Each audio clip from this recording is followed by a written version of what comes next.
It's the Frankie and Jackie Show. Welcome back. Today we're going to be checking out Cruella.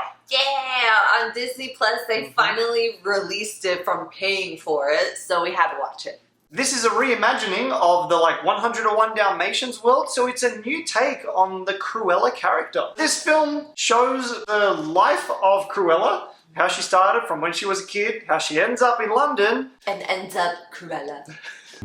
I'm Cruella.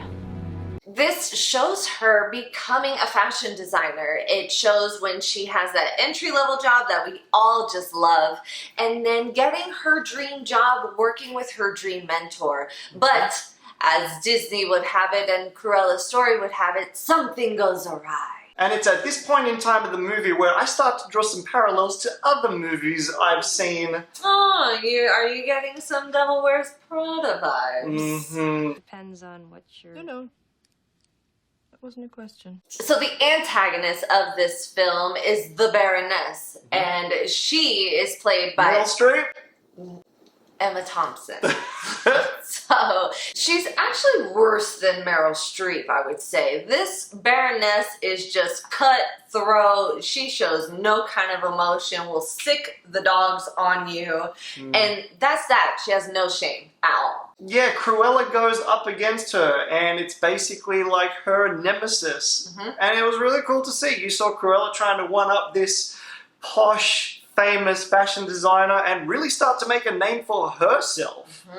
Even though she was just a little bit psycho. Her name was Estella, and when she was working for the Baroness, she ended up taking in that powerful energy as a CEO you kind of have to have, and that triggered her alter ego that you see when she has as a child as Cruella. She straight up just renamed her alter ego Cruella. And here is where I started to see the other movie parallel, which was the Joker.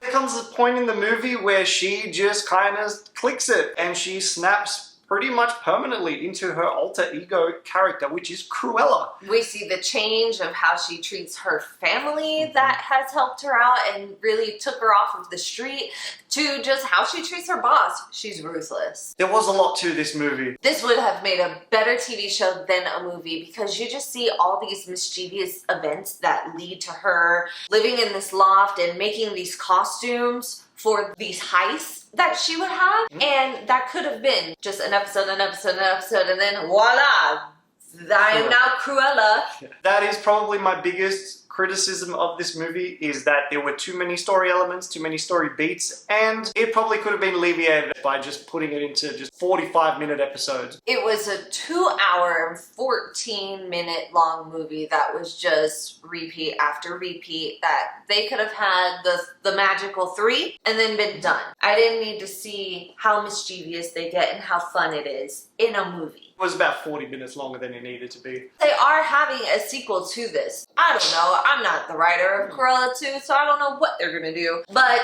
if it's 2 hours and 14 minutes long... Again. Yeah, bro. I'm probably gonna pass out like I did the first time.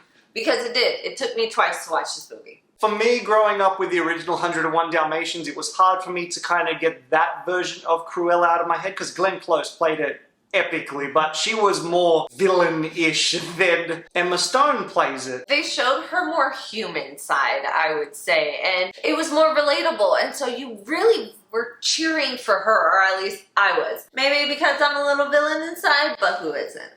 This movie's a definite watch. Like, now that it's out as part of the Disney Plus repertoire, and it's not extra, definitely put it on your to-watch list. Look, it's a little slow. Maybe pause it, grab a coffee halfway through. You're gonna have to refill your popcorn, but I would agree to watch it. It's fun. There's a sequel coming out, so this isn't going anywhere. Emma Stone is the new Cruella de Vil, so we have to accept it. I like it. I approve. Has my stamp. So have you seen it? What did you think about Emma Stone's performance as Cruella? Who is your favorite villain and why?